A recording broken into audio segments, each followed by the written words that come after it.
Picture this, it is Monday night in Indianapolis. The Gainbridge Fieldhouse is packed. The Indiana Fever, a team that just got embarrassed twice in a row by the Atlanta Dream, are walking back onto their home floor. The crowd is anxious, desperate almost. They need a win, they need something to hold on to. And for the first 7 minutes of that game, it looked like they were going to get crushed. Indiana scored 6 points in the entire first quarter. 6 points. In a full 10 minutes of professional basketball, they put up 6 points on the scoreboard. That is a number so bad it almost sounds made up. The last time the Indiana Fever scored that few points in a first quarter was 2016, an entire decade ago. The arena went quiet. The Mercury were sharp, aggressive, and in complete control. DeWanna, a name we are going to come back to many times tonight, was part of a Phoenix squad that had their game face on. Alyssa Thomas was running the offense like a general. Collie Copper was being Collie Copper, which means she was being completely unstoppable. Phoenix led by 13 points. It looked like Indiana was heading for 3 losses in a row. And then the second quarter began, and everything changed. Welcome back, everyone. You are watching the full breakdown of the Indiana Fever versus Phoenix Mercury game on June 22, 2026. A game that had a historic comeback, a record-breaking performance, a grudge that had been building for over a year, and one of the most chaotic fourth quarters in WNBA history. We are going to take you through every single moment, every turn, every twist, and every explosion tonight. Stay with us. Let us start from the very beginning. Because to understand what happened in this game, you need to understand where the Indiana Fever were coming from. Going into Monday night, the Fever had just dropped 2 straight games to the Atlanta Dream. Back-to-back. 2 losses at the hands of Angel Reese and company that stung more than just the scoreline suggested. The Fever are supposed to be a contender this year. Caitlin Clark is averaging over 21 points and 8 assists per game through the first 16 games of the 2026 season. They have Kelsey Mitchell, one of the most dangerous scorers in the league. They have Aaliyah Boston patrolling the paint. They have Sophie Cunningham bringing toughness and energy every single night. This is a team built to compete for a championship. But they were coming in at 9-7, having just lost 2 in a row, and the vultures were starting to circle. The questions started flying. Was Stephanie White's rotation working? Was Caitlin Clark doing too much? Was the team too reliant on one person? Could they respond under pressure? And then the Phoenix Mercury walked into Indianapolis, a team sitting at 5-12, a team near the bottom of the standings. On paper, this was the Fever's chance to breathe, to get right, to prove they were still the team everyone thought they were. And then Indiana scored 6 points in the first quarter, and the whole city of Indianapolis had a collective heart attack. Here is what happened in that opening frame. Phoenix came out with a defensive game plan that was simple and suffocating. They crowded the arc. They took away the 3-point line.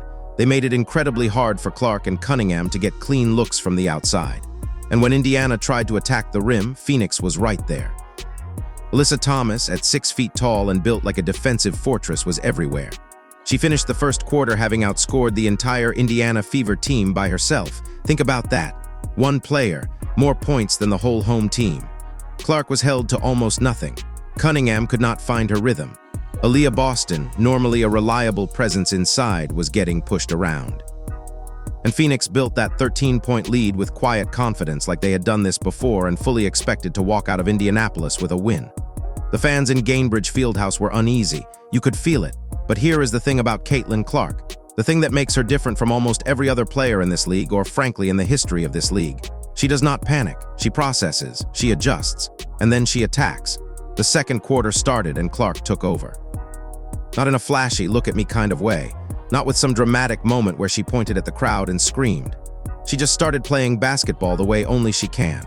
She started pulling up from deep, not just from 3-point range, from 30 feet, from 35 feet, from distances that should not be mathematically reasonable for a basketball player to attempt, let alone make, in a professional game on a Monday night against a team playing real defense.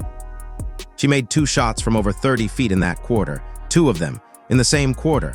But it was not just the shooting, it was the passing. Clark has this ability to see the floor 3 seconds before everyone else does. She knows where the defense is going before it gets there, and she can deliver the ball to exactly the right spot at exactly the right moment. In the second quarter, she had 4 assists to go along with her 15 points. She was running the Indiana offense like a conductor runs an orchestra, everyone playing their part, everyone hitting their note, the whole thing building into something beautiful and devastating for the Phoenix defense. Indiana put up 35 points in that second quarter. 35 points in one quarter, the second most they have scored in any single quarter this entire season. They went from being down 13 to walking into halftime tied at 41. It was one of the most dramatic 8-minute swings you will ever see in a basketball game. Phoenix did not collapse, they were still playing well, Copper was still hitting shots, Thomas was still doing Thomas things, but Indiana just overwhelmed them with sheer offensive firepower. And it was Clark. 15 points in the second quarter alone.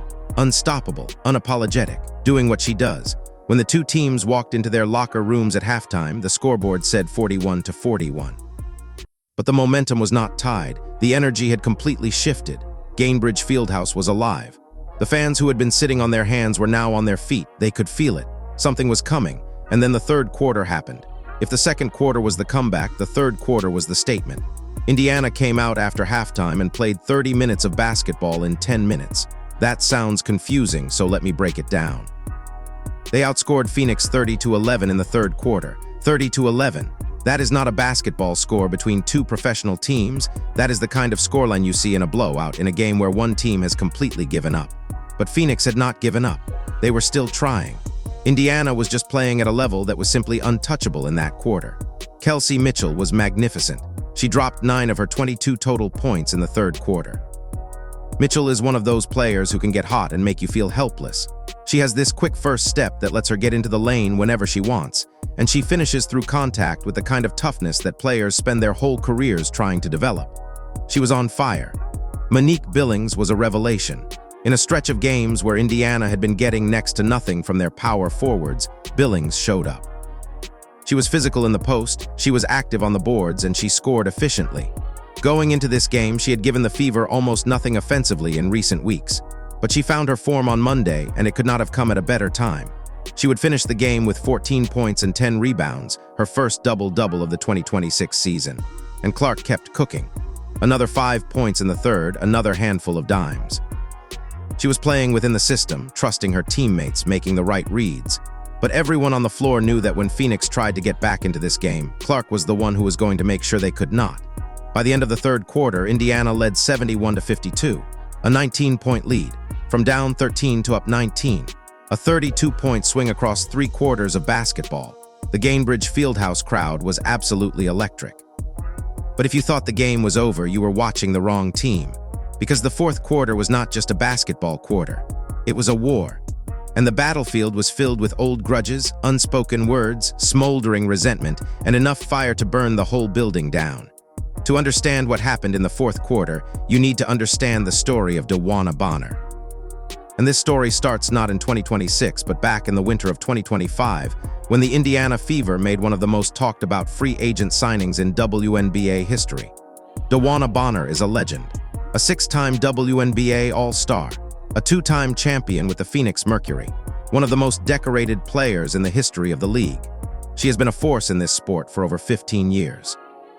When the Indiana Fever signed her in the 2025 offseason, alongside Sophie Cunningham arriving via trade, the basketball world went crazy.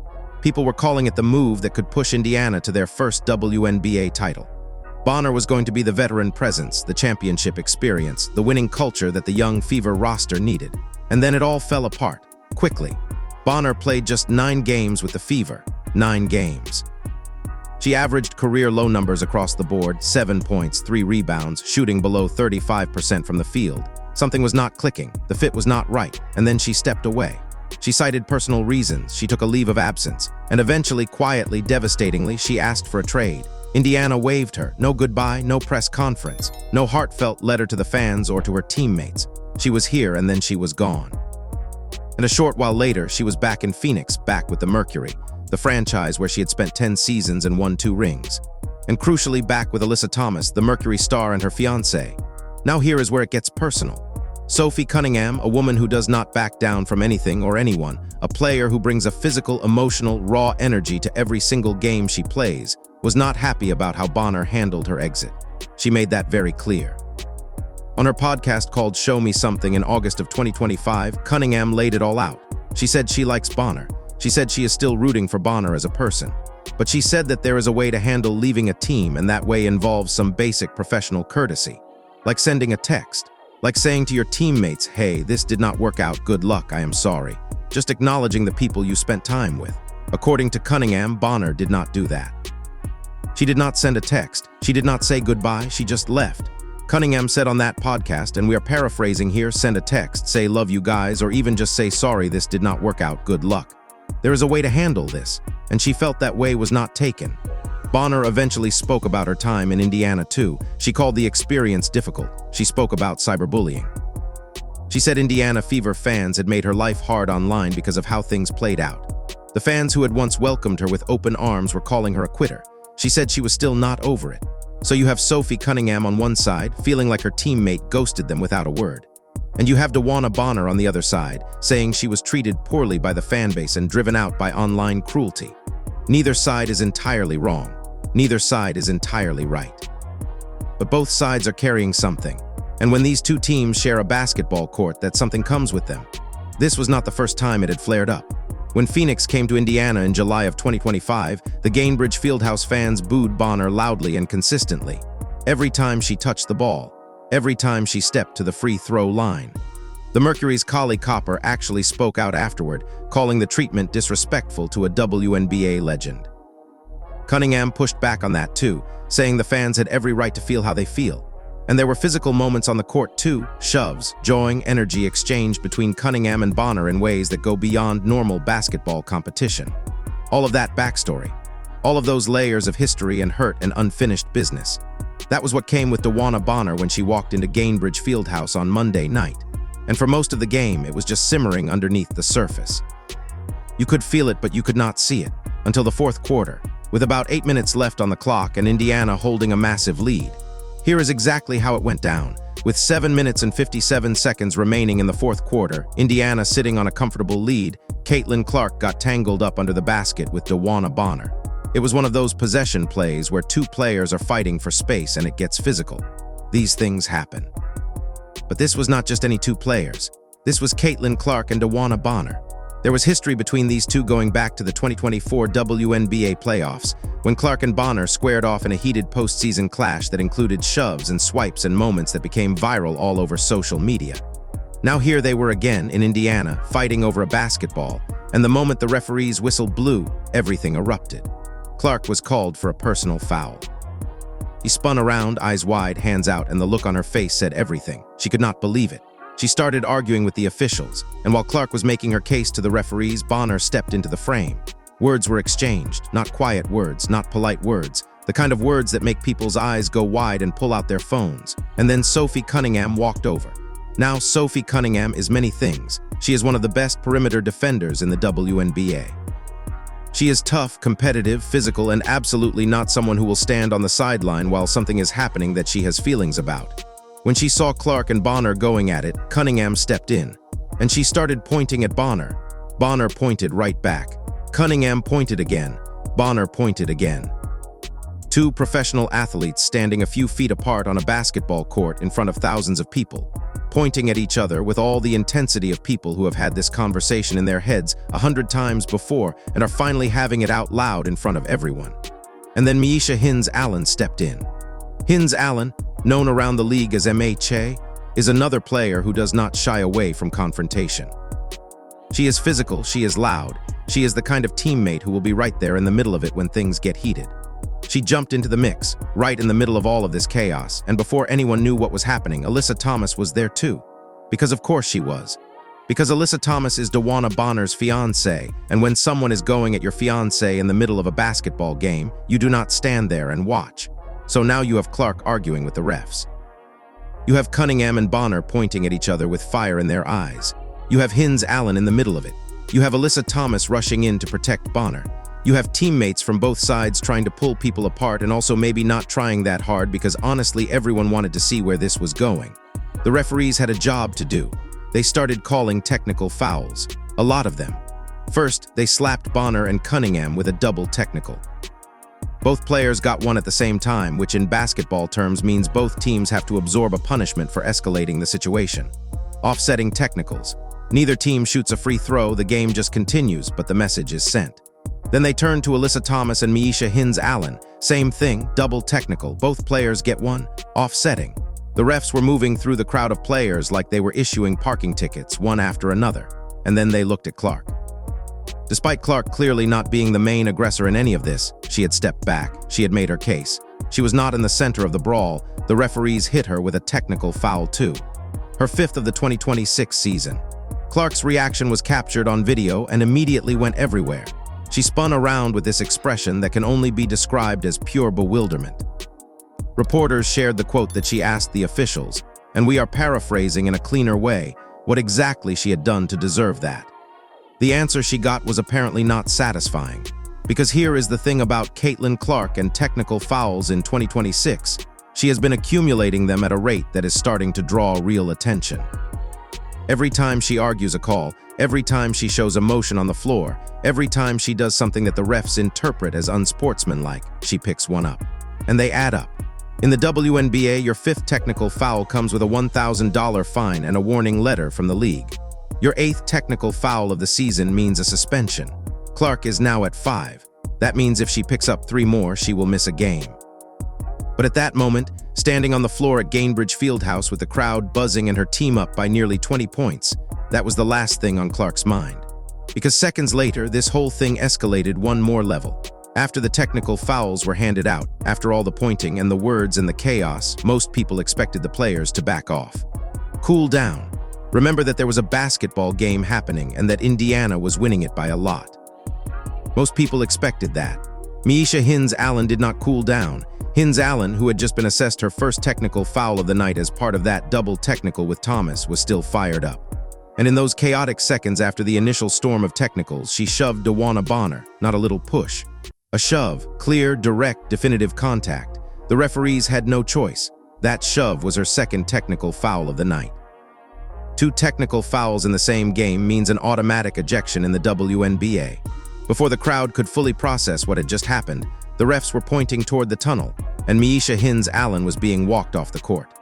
The Gainbridge Fieldhouse went absolutely wild. Some people were shocked. Some people were cheering, not because they wanted MHA gone, but because the sheer drama of what they had just witnessed was almost too much to process. People were looking at each other with expressions that said, "Are we really watching this right now? Is this really happening?" The fourth quarter, which had already been intense, transformed into something else entirely. Something that felt less like a basketball game and more like a courtroom drama, except the courtroom was a basketball arena, and the lawyers were professional athletes who really did not like each other. Clark would tell reporters after the game that the fourth quarter might have set some kind of record for the longest quarter in WNBA history. She said it half-jokingly, but honestly, it was not that far from the truth. That fourth quarter stretched on for 44 minutes in real time. Between the technical fouls, the reviews, the ejection process, the substitutions, the timeouts, and the general disorder of trying to get 6 athletes to stop pointing at each other and go back to playing basketball, the final period of this game lasted nearly 3 times as long as a normal quarter should. But through all of it, through every whistle, every timeout, every delay, every moment of chaos, Clark was steady. That is the thing people do not always talk about when they talk about Caitlin Clark. Yes, she argues with refs. Yes, she gets technical fouls. Yes, she shows emotion. But she also keeps playing basketball. She stays locked in. She does not let the chaos pull her under. When asked about the crazy fourth quarter after the game, Clark said something that tells you everything you need to know about her mentality. She said she appreciated the refs calling the fouls, and she made sure her team stayed focused on the only thing that mattered, winning the game. And they did win. Indiana held on through all of it. Phoenix made a push in the final minutes, the way good teams always do when you give them a sliver of hope, but the Fever's lead was too big and the damage had already been done in the second and third quarters. When the final buzzer sounded, the score read 86-77. Indiana Fever, a comeback from down 13, a win that snapped their 2-game losing skid. Now let us talk about the numbers. Because inside all this chaos, there were performances that deserved to be recognized on their own terms. Caitlin Clark finished with 24 points and 9 assists. Those are remarkable numbers by any standard. But they are even more remarkable when you consider that she scored just 2 of those points in the first quarter, came back and scored 15 in the second, and then kept the Fever calm and in control through one of the most disrupted fourth quarters in recent WNBA memory. Her shooting was creative and expanded. She showed off mid-range pull-ups, floaters, and extended layup package, movement off the ball, things we have not always seen from her. And with this performance, she set a WNBA record that is almost hard to believe. 6 consecutive games with at least 20 points and at least 5 assists. 6 in a row, the most in WNBA history. She passed everyone who has ever played in this league. Nobody had ever done it 6 times in a row. Now she has. Think about what that streak represents. Every single game for almost a month and a half, Caitlin Clark has taken the floor and delivered a performance that most players in this league would consider a career highlight. 20 points, 5 assists, every time, consistently, at a level no one has ever sustained for this long. And she is doing it in her 3rd season, while carrying the entire Indiana Fever franchise on her back, while battling a lingering back injury, while collecting technical fouls and getting shoved and poked and grabbed in every game she plays. The back injury is worth mentioning. Clark has been showing up on the injury report all season with this back issue. She has not missed a game since May, but she has been dealing with something, and yet she is playing at this level. That is the kind of toughness that rarely gets the attention it deserves, not the dramatic toughness of the 4th quarter altercation, but the quiet toughness of showing up every single night with an injury and still being the best player on the floor. Kelsey Mitchell finished with 22 points. Her contribution in the 3rd quarter, 9 points in that dominant 30-11 stretch, was a huge part of why Indiana was able to build a lead so big that even a chaotic 4th quarter could not erase it. Mitchell has been one of the most consistent offensive forces in the WNBA for years, and on nights like this one, she reminds everyone why. Monique Billings gave the Fever exactly what they needed from their power forward position, 14 points and 10 rebounds, the first double-double of her 2026 season. It was the kind of performance that can shift the energy of an entire team, especially when it comes from a player who had been struggling. Billings was 4 for 4 from the field, perfectly efficient. Every shot she took went in. You cannot ask for more from a role player stepping up in a big moment. Lexi Hull added 8 points on efficient shooting. Raven Johnson came off the bench and gave Indiana a spark of energy and pace that helped them maintain control. It was not just a one-woman show. It never is when Indiana is playing their best basketball. On the Phoenix side, Kali Copper scored 20 points. She is one of the most talented offensive players in the WNBA, and she showed it on Monday. Even in a losing effort, even against a defense that had its moments, Copper was dangerous. She's the kind of player who keeps the scoreline respectable when her team is being outplayed. Alyssa Thomas had 19 points, 5 rebounds, and 9 assists. Those are jaw-dropping numbers for a power forward. She's one of the most unique players in the league, a 6-foot post player who can run an offense, create for teammates, and defend at an elite level. She also made WNBA history on Monday night, becoming the fastest player ever to record 500 assists with a single franchise, doing it in 4 fewer games than the previous record holder. And who was the previous record holder? Caitlin Clark. Thomas took Clark's record and did it in even fewer games. On the same night, they were on opposite sides of a 4th quarter brawl. That is the WNBA. That is why this league is so compelling right now. The records being broken. The talent, the personalities, the rivalries. It all exists at the same time in the same moments, layered on top of each other until every single game feels like something that matters. Now, after the game, there were fines to think about. The WNBA does not let technical fouls slide without consequences. Clark's 5th technical of the season means a $1,000 fine and a warning letter from the league. One more thing, if she picks up 8 technicals in 2026, she will be looking at a suspension. That is a real concern going forward, especially for a player who wears her emotions so openly on the court. Clark plays with fire. That fire is part of what makes her special. But it is also a liability that the Fever need to manage carefully. Sophie Cunningham will face a $500 fine for her 3rd technical of the year. The pointing exchange with Bonner cost her. Cunningham, when asked about it after the game, was as relaxed as you would expect. She described the whole thing as old news, as if she had made her peace with it and moved on. And maybe she has, or maybe old news just means the wound has healed enough that it does not hurt to poke anymore. Miesha Hins-Allen, who was ejected, will also be fined, as will Bonner and Thomas. It was an expensive night for multiple players. But here is the broader context that makes all of this even more interesting. Indiana and Phoenix are not done. They are playing again on Wednesday, June 24th, right back at Gainbridge Fieldhouse, 2 days later. The same players, the same building, the same unresolved energy, just compressed into a 48-hour window. What happens on Wednesday? Does DeWanna Bonner come out and try to show the Indiana crowd something? Does Sophie Cunningham come in with that same pointing finger energy?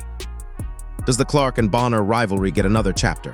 Does Miesha Hines Allen, who will not be suspended for this, just fined, come out wanting to prove something after the ejection? These are not hypothetical questions. These are the exact questions that every Indiana Fever fan, every Phoenix Mercury fan, every person who loves the WNBA is sitting at home asking right now. Because when two teams play back-to-back and the first game ends like this, it is not over. It never is. Let us zoom out for a moment and think about what this game means in the bigger picture of Indiana's season. The Fever came into Monday night at 9-7. They were in the middle of a two-game losing streak. Questions were being raised about their ability to handle adversity, their consistency on both ends of the floor, and whether they had the mental toughness to perform when things get difficult. Those questions had grown louder after two losses to Atlanta, a team that proved they could score on Indiana, push them around, and make their life miserable. And then Indiana responded with this: a comeback from 13 down, a historic performance from their best player, contributions from the entire roster, and enough character in the fourth quarter to hold on through one of the most chaotic, disrupted, bizarre final periods in recent memory. Indiana is now 10-7. That puts them at 5-4 in the Eastern Conference, solidly in the mix for a strong playoff seed. They are still on track to defend their status as a postseason contender. And if the win on Monday was the statement game they needed to get things back on track, then the door is wide open for them to carry that momentum into a strong stretch run. But the Fever also know that questions remain. Aaliyah Boston had one of the quietest nights of her season, 8 points on 2 of 9 shooting. That is not the Boston anyone in Indiana wants to see. She is too important to this team. When Boston is right, this team is a different animal. She can score in the post, she can hit mid-range shots, she can guard multiple positions and use her physical strength to wear down opponents. When she is held to 8 points on horrible shooting, that is a problem that needs to be solved. It could just be a bad night. Everyone has them, but it bears watching. And Clark's technical foul situation is real. 5 in the season already, 3 away from a suspension. Every game she plays with that fire, that edge, that competitive spirit that makes her who she is, there is a chance one more whistled play earns her another technical. The Fever need to be smart about managing this. Now let us get back to DeWanna Bonner, because this story is not finished, and honestly, it deserves more time than we have given it. Bonner is a complicated figure in this whole narrative. She is one of the great players in WNBA history. 2 championships, 6 all-star selections, 15 years of excellence in this league. She has given so much to women's basketball, and she came to Indiana in 2025 with the best of intentions, genuinely hoping to add something to a team trying to build toward a championship. It did not work. For whatever reason, and we may never know the full truth because both sides have their version of events, it did not work. Bonner's production was below what anyone expected. She stepped away, she left. And the way she left a wound that has clearly not fully healed on the Indiana side. Bonner has talked about cyberbullying, about the mental toll of how the fans treated her after she asked out. She said she was not over it. She said she had been through a lot. Those words deserve to be taken seriously because online harassment is real, and no athlete, no matter what decision they made about their career, deserves to be harassed. At the same time, Cunningham's point is also fair. There is a professional way to exit a situation, and sending a message to your teammates, just some form of acknowledgement, is a reasonable expectation. The silence, according to Cunningham, was what hurt most. Not the leaving, the silence. 2 things can be true at the same time. Bonner can have felt unsafe and unwelcome in Indiana, and the Fever players can feel that the exit was handled poorly. These are not mutually exclusive, but they are the kind of complicated truths that do not resolve themselves easily, and they definitely do not resolve on a basketball court in the middle of a fourth quarter brawl with 6 technical fouls flying in every direction. What you saw Monday night was not just 2 basketball teams playing a game. It was all of that backstory finding an outlet. All of the unsaid things finally getting said, not in words exactly, but in the language of professional sports, points and fingers and shoves and technical fouls. And in the middle of all of it, Caitlin Clark played the best basketball of anyone on the floor. She scored 24 points. She dished 9 assists. She set a WNBA record. She picked up a technical foul that is going to cost her $1,000. And after everything, after the chaos, the ejection, the 44-minute fourth quarter, she stood at the post-game podium and said, "Stay focused on the goal." That is to win the game. They won the game. Here is something worth thinking about as we close out the breakdown of what happened on the court. The broader story of what Caitlin Clark is doing in this league in 2026 is almost hard to put into words. She is 24 years old. She is in her 3rd WNBA season. She missed time earlier this season with a back injury.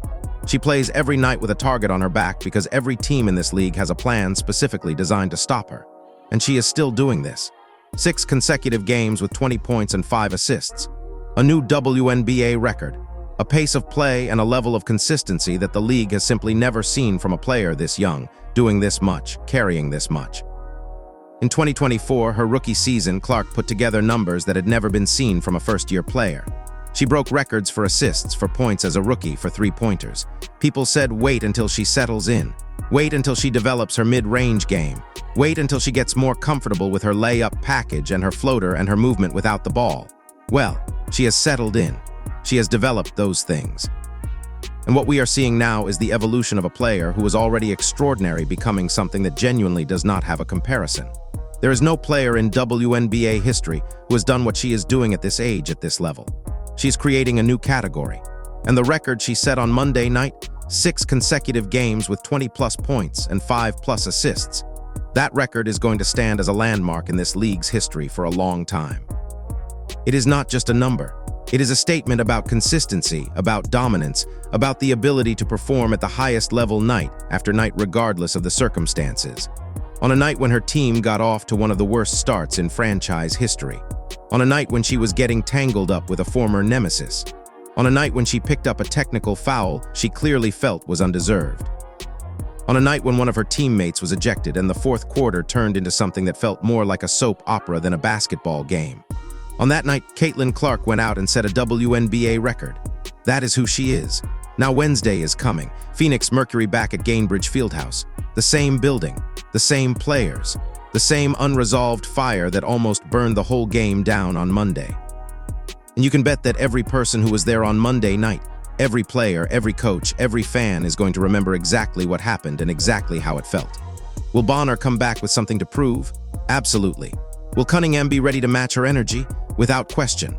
Will Clark find a way to stay focused and avoid another technical foul while playing the kind of fierce, competitive basketball that puts her at risk of getting one? That is the real question. And what about the Fever as a team? They have now answered the adversity test once, coming back from 13 down, holding off a chaotic fourth quarter, getting contributions from across the roster. Can they do it again?